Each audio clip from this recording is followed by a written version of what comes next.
yield your life to God's hands. Just yield your life and trust Him enough. Like self-compromising on some things that a Christian should not do, but you're just like, oh, since my peers do this, my friends that I don't them, but it could be worse if I did not have them, right? And that's because I built a community of friends who love Jesus. You're Gen Z, so don't really understand some of these things. Okay, be easy on yourself. We all have different paths, right? Hi guys, welcome back to my YouTube channel. If you're stopping by for the first time, this is Mrs. Favor. Please, if this is your first time, don't make it your last by clicking on that subscribe button. So from the title below and from the thumbnail, I think you guys already know what we're going to be talking about because you've already been seeing the titles. But yeah, I'm so honored to have the one and only special guest on my channel. So I'm going to let her introduce herself. Hello everyone, so my name is Kiara Manjo and I'm guest today. Let's see how it goes. Okay, so today is going to be like a Q&A. We're going to be talking about faith-related questions, day-to-day questions, and we're just going to be real. She's going to tell us her perspectives on some things. And yeah, so let's get right into this video. So my guest here is very confident. Like she behaves very confident. She carries herself very confident. And so let's just start from there. How do you build your confidence? It's so nice and attractive when somebody is confident, and she is very confident. Like the way she speaks, the way she carries herself. So let's start from there. How do you build this confidence? Okay, so I don't know if it's a disclaimer. But well, she says I'm confident. I don't really think I'm that confident. But however, I think I have response to her question. Well, how do you build your confidence?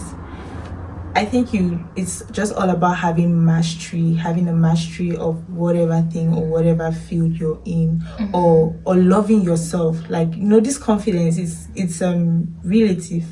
I don't know if relative is a word, but let me say you could be confident in one area and not confident in the other. So it really depends on which of the areas we're talking about. But however, it's important that if it's about body confidence, your personality, you need to start by loving you and knowing what the word of God says about you and know what society says about you. Then if it's confidence, let's say career wise, it's important that you have a mastery of your field, and having a mastery of your field has to do with research, right? And learning, meeting other people, networking, reading. So that's just it. I don't know if I answered your question. Yes, you answered it. Okay, so the next question I'm going to be asking, when you start your relationship with God, like there's that fire and that excitement and everything, like from the start, but it takes intentionality to build it till the very last end. And at that middle, you find yourself compromising in some things that a Christian should not do, but you're just like, oh, since my peers do this, because others are doing that, I think it's fine for me to do it. So at this junction, like, how do you deal with that kind of peer pressure or compromising? Okay, yes, I'm a Christian and I love Jesus, and so one of the things I love about Jesus is the fact that there's avenue to learn, make mistakes, grow, right? And that Jesus is always ready to embrace us. So to reply your question, when you were asking, I just thought of community. It's important that you build a community, right? To be able to face or tackle peer pressure. Even the Bible says it as iron sharpens iron, so one man sharpens another. And that's what has really helped me. Not like I'm perfect, I make a lot of mistakes, and there are things I've done that I'm not very proud of. But one of the things I'm very grateful for is my community of friends. I tell my friends a lot of times, is it okay to speak pidgin? Well, yes. I don't them. I tell my friends that I don't them, but it could be worse if I did not have them, right? And that's because I built a community of friends who love Jesus, their perspective. Life is tough, and it's not every time that you're going to be firm, you know. And so there are periods that you basically go through life limping, and you need somebody who is going to just hold you. When I talk of holding you, yeah, physically, or let me say, just encouraging you, giving you right perspective, because there's also something, sometimes there is what is right, and there's what your mind is telling you. So for peer pressure, 1, build community. 2, always know where you're coming from. Yes, know who you are, whose you are, and where you're coming from. That's what has helped me. Yes, I'm Christian, I love the Lord, but there's also social life, right? I love God, and there are periods in my life that I want a certain thing, you know, but I think like maybe my friends are going ahead and, you know, or doing stuff that, but one of the things that has helped me has been the fact that I always remember where I'm coming from, and the fact that I don't want to make mistakes. And when I mean I don't want to make mistakes is because, let me say, imagine if I follow what A is doing and I enter shock. Yes, maybe A's parents, or will bail them out, or will get them out of that shock, but me, it's not going to be the case for me. So I always just remember where I'm coming from.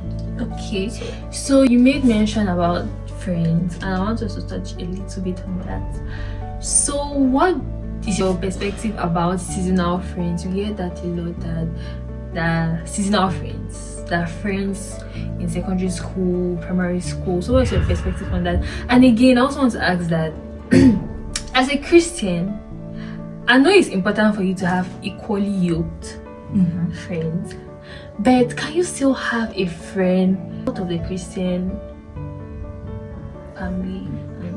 Okay. So and relate with them, and yes. Okay, so the first question is about seasonal friends. Yes, seasonal friends. And as much as some people will not like to hear that, it's really okay to have seasonal friends. At a point in my life, I've been a seasonal friend, and this morning I was even thinking about it, and friendship is not longevity. Friendship is not dependent on how long you've known this person being in your primary school and all of that. No, it's not. Friendship is not that. And so it's important to know when the time somebody had in your life, or the time you had in another person's life, is up and you walk out of it. It's important. And that's the beautiful thing about life. There are people that we come, you know, God aligns our paths during a particular season, just so that we learn a particular thing, 1 or 2, and then they either go or we go, and that's okay, right? But now there's a problem. If you want to hold on to seasonal friendship when it's broken, you're going to get hurt, or the boat is going to shake, like in Jonah's case, right? Even though it was not a friendship, I'd like, the boat is going to shake. And when I mean the boat is going to shake, what do I mean? Issues will start arising. I don't know, have you ever been like in a place where you knew, like, okay, let me say your spirit or Santama, yes, has been telling you like time is up, and you're trying to just stay there because of 1 or 2 reasons, but now sometimes you don't even look for the trouble, but the trouble is coming after you. So it's okay to have seasonal friendship, but then when the friendship ends, respect what happened. Yes, speak good of them, and yeah, exactly. So what's the second part? Okay, the second question is like equally yoked friendships, and because I'm a Christian doesn't mean that I cannot have a friend who is not like really strong in God and so on, because a lot of people like judge this. Yeah, that can show me your friends and I'll tell you. Yes. Okay.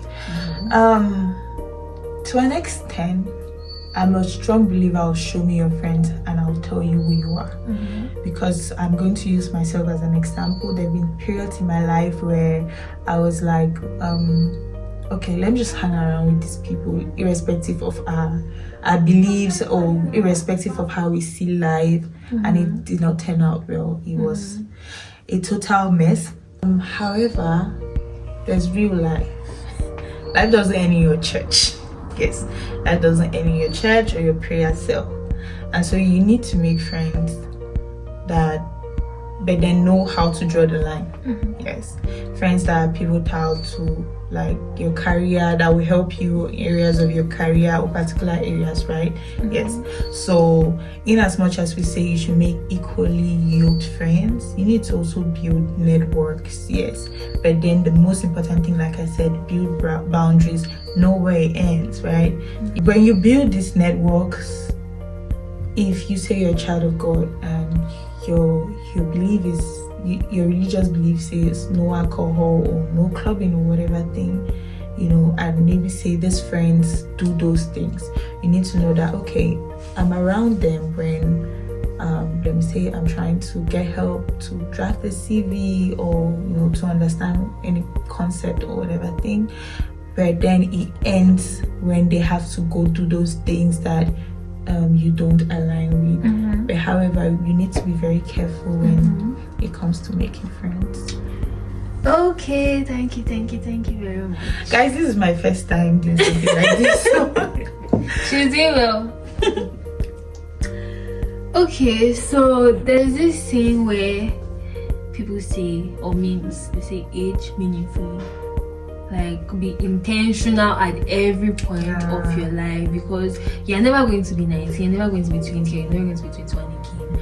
And there's also this Bible verse that says, serve God in your youth.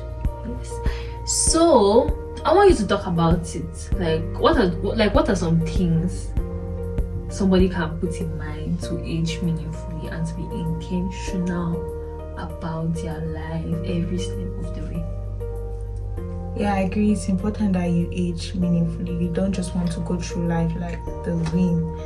And so I believe that each and every one of us were brought to earth, or God sent us here to solve a particular problem. Love God, and I'll repeat again, build community, and then look into your life, examine your life, and find out, like, okay, what's this thing I want to solve? What do I really want, right? And then you do accordingly. I think that's just it. Okay. So what advice do you give to your younger self in social life, Christian life, and everything? Oh my God, I feel like crying. I don't know why. But I'm going to tell my younger self to not stop being her. I have always been a very assertive person. Yeah, Favor. You may have seen me, oh God. Okay. You may have seen me like this period in my life, and you think that I'm confident, but you're meeting a broken version of me that is just trying to heal. And so I'm going to tell my younger self to keep being her, keep doing her, and not allow her light to be dimmed so that other people can shine. Yes, so that's what I'm going to tell my younger self. I'm going to tell my younger self to explore more, to enjoy life. Yes, saving is good, but to also put aside money for leisure. Yes, chop life, because if you crash today, life will go on. Yes, that's what I'm going to tell my younger self. And I'm going to tell my younger self to just love her, and that she's doing well, or she's doing well. Yes. That's it. Okay, thank you very much. Do you have any question for me?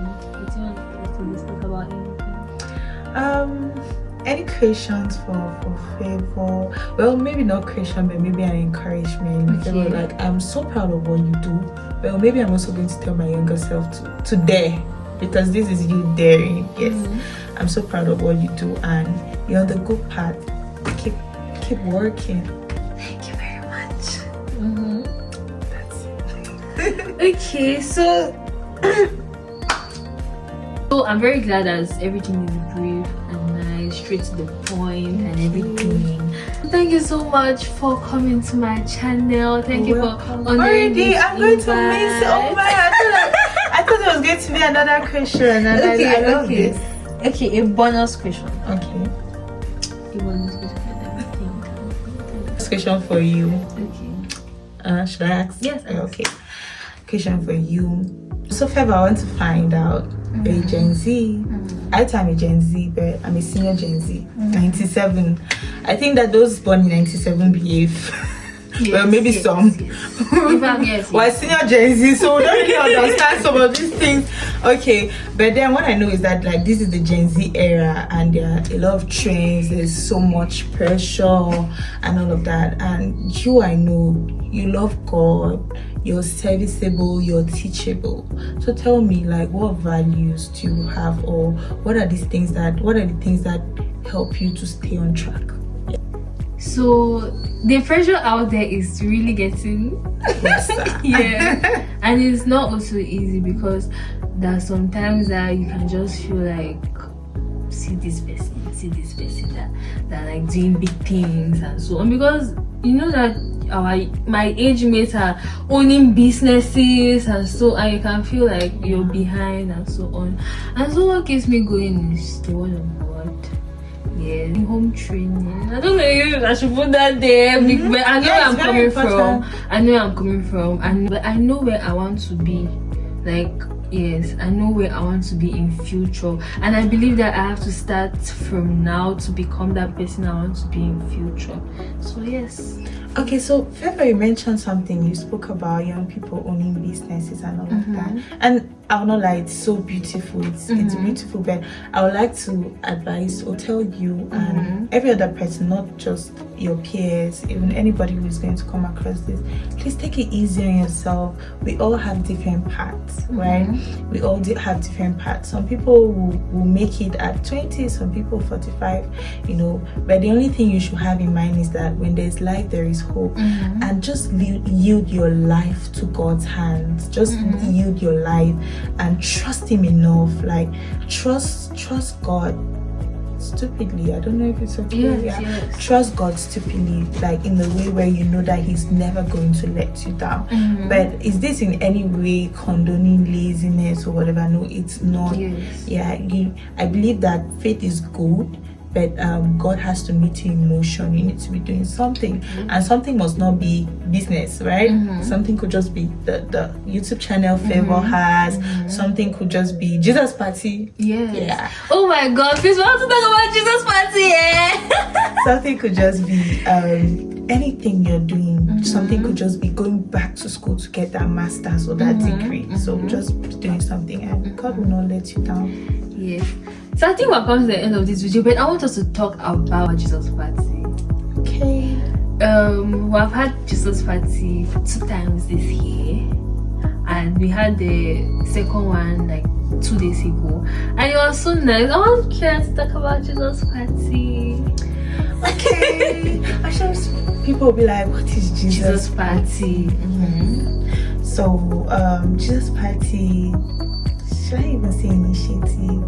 Sometimes it's really hard to really define what Jesus Party is, because it's Jesus that dropped this thing, right? So Jesus Party is just a gathering of the saints. Yes, we are saints. Yes, it's just a gathering of the saints where we just come together to just have fun in the presence of God, just worship God, just love God, and have unique experiences of who Jesus Party, of who Jesus is. Yes, unique experiences of who Jesus is. So that is Jesus Party. Yeah, Jesus Party is so much fun. In a world where everybody wants to shalaye and do every other thing.